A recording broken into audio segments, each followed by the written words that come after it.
I lived in Portland and she fell from the sky. Valentina, a tiny tuxedo cat, fought bravely against a dog. What started as a rescue became a promise of eternal love.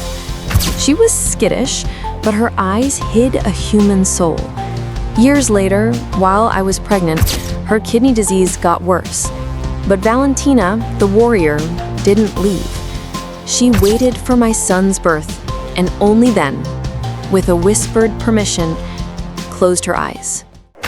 Portland, Oregon, with its tree-lined streets and mild weather, was Emily's home. She was a young interior designer living in a rented house with a fenced backyard. Emily had the quiet routine of a freelance job, but felt an emotional emptiness.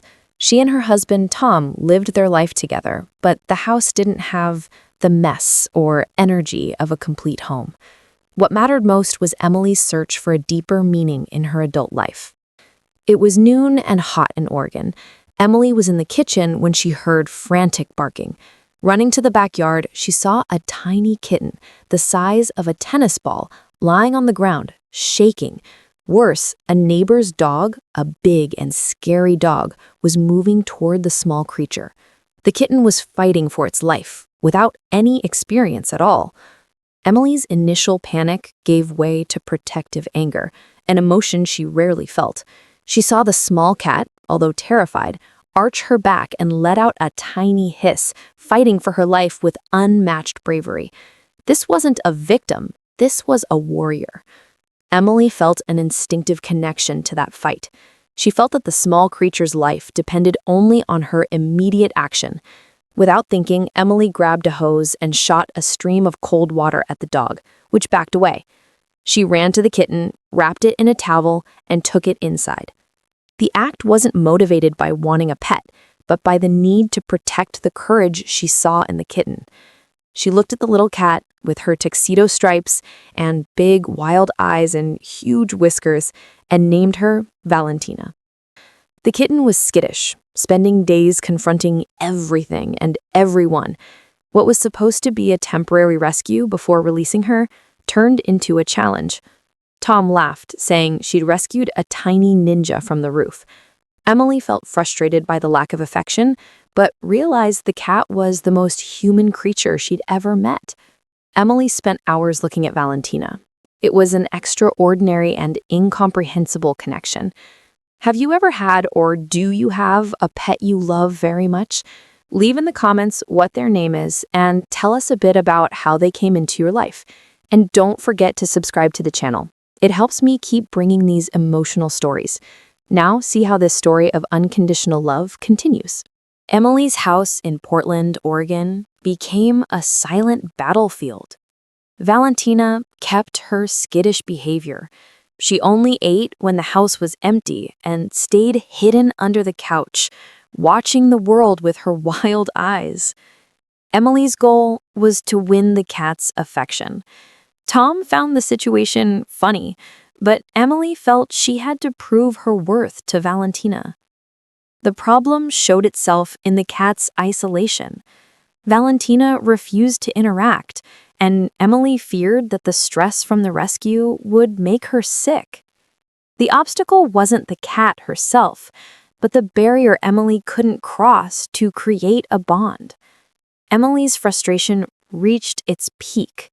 In a moment of exhaustion, she broke down in front of the couch and started crying quietly, not because of the cat, but because of a bad day at work. The crying was pure vulnerability and tiredness. The unexpected action came from Valentina. Instead of running from the sound of crying, the cat, who never came out of her hiding spot when people were around, slid out from under the couch. Valentina walked toward Emily, her movements cautious but determined. She climbed onto Emily's leg and for the first time, purred. The purring was rough and forced, like a rusty engine, but in that imperfect sound, I heard the first and deepest confirmation of our connection. The cat then rubbed her small face on Emily's arms. The cat's action, offering human comfort in a moment of pain, validated Emily's feelings. The result was an unbreakable connection. From that day on, Valentina became inseparable from Emily, following her like a shadow and lying on her lap. The cat was a symbol of resilience at home. Years passed with Emily and Valentina until Emily started feeling strangely exhausted and nauseous, and the first to know was Valentina, who began sleeping in an unusual spot, at Emily's feet. The house in Portland, Oregon gained new life. Emily was 5 months pregnant.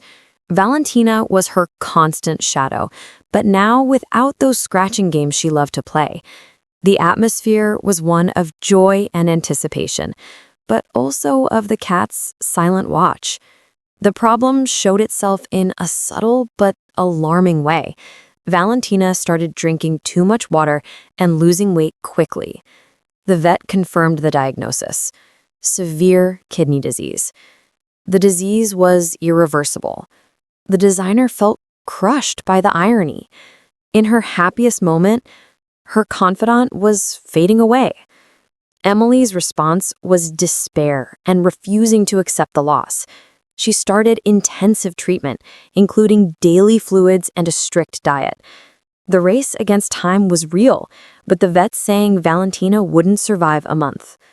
Valentina's unexpected action was her incredible resilience. The cat, skittish and full of personality, submitted to the painful routine of subcutaneous fluids under her skin every day without fighting. Her eyes seemed to say, "I need to hold on. I can't go now." Despite the difficult treatment, Valentina stayed attached to life. Her strength was a medical abnormality. She spent her days lying next to Emily. Emily felt that Valentina was waiting for something, kept alive by a willpower that exceeded the failure of her organs. Valentina survived all the predictions. She held on for 4 more months, going through the final stretch of Emily's pregnancy. The cat was weak, but present. On the day Emily went into labor and was rushed to the hospital in Portland, the last image of Valentina was her looking at Emily with a look of deep understanding, as if she was giving her final blessing for the new life to arrive. The Portland house was empty, but life continued at a nearby hospital. Valentina had been left in Tom's care, who was in triple panic. The cat's condition was critical. She barely moved, refusing to eat or drink, seeming to wait for something. The problem started the moment Emily and Tom brought the baby home. Instead of the expected chaos, Valentina's tension reached its peak. She, who had been lying in bed, jumped and ran to the living room, a surprising burst of energy. What was at stake now was the cat's emotional safety. Emily's response was relief and surprise. She placed the baby in the crib, and Valentina jumped onto the rail, smalling the child with extreme caution. The cat looked at Emily and Tom, and her look was one of deep approval and extreme tiredness. The skittish cat was behaving like a mother. From that moment on, Valentina lay down next to the crib, like a guard. Valentina kept watch for a week. She didn't eat, and the fluid treatment no longer worked. It was a race against the time of her own life. She was only there to inspect and make sure the baby and Emily were okay after the birth. At the end of the day, Valentina convinced herself that her mission was complete. She got up slowly and staggered to Emily, who was sitting on the couch. She rubbed against Emily's hand for the last time and went back to her corner. Her breathing was shallow. Tom and Emily looked at her with broken hearts, knowing the moment had come. Have you ever had to go through or witness something like what happened to me and Valentina? Leave it in the comments. Continuing. The morning in Portland was cold and gray. Tom, the man who'd always been rational and skeptical about emotional bonds, carried the cat to the car with a heavy heart. He felt Emily's pain and his own, an unusual emotion for a man who kept himself so reserved. The final problem was Emily's pain. She feared that Valentina had died feeling abandoned. Tom drove in silence to the vet clinic. Tom held Valentina's head with both hands, looked into her cloudy eyes, and said in a choked whisper, "Valentina, you can go in peace now. Look at me. We're okay. Your mission is over. I'll take care of Emily and the baby. You saved us. Thank you for everything, my warrior." The tuxedo cat, who was skittish and didn't talk to anyone, looked directly at Tom. Her eyes softened, and in a last breath of surrender, she closed them and relaxed completely. The result was the most human goodbye Tom had ever witnessed. Valentina didn't die on the vet's table. She left after receiving permission from her human guardian. He cried, not from the loss, but from the beauty of the sacrifice and love he'd witnessed. The cat's body was taken home and buried under the apple tree in the Portland backyard, where she had fallen. Valentina's legacy was the certainty that courage and unconditional love can overcome death. Tom's return home without Valentina was painful, but not empty. Emily, learning the details of the goodbye, knew the cat had waited for the right moment. The silence of the house, where Valentina's watch had been before, was now filled by the baby's crying, the sound of the life she'd protected. Valentina, the tuxedo cat who fell from the roof, wasn't a pet. She was a catalyst for love, a willpower that defied medicine. She taught Emily and Tom that true strength lies in vulnerability, and that love can be expressed in the deepest, silent loyalty. Emily, now a mother, looked at her son, knowing he had an invisible guardian. Tom was never the same. He learned that logic doesn't explain love, and that the deepest bond can come from a skittish, tiny cat. They didn't lose her, they set her free.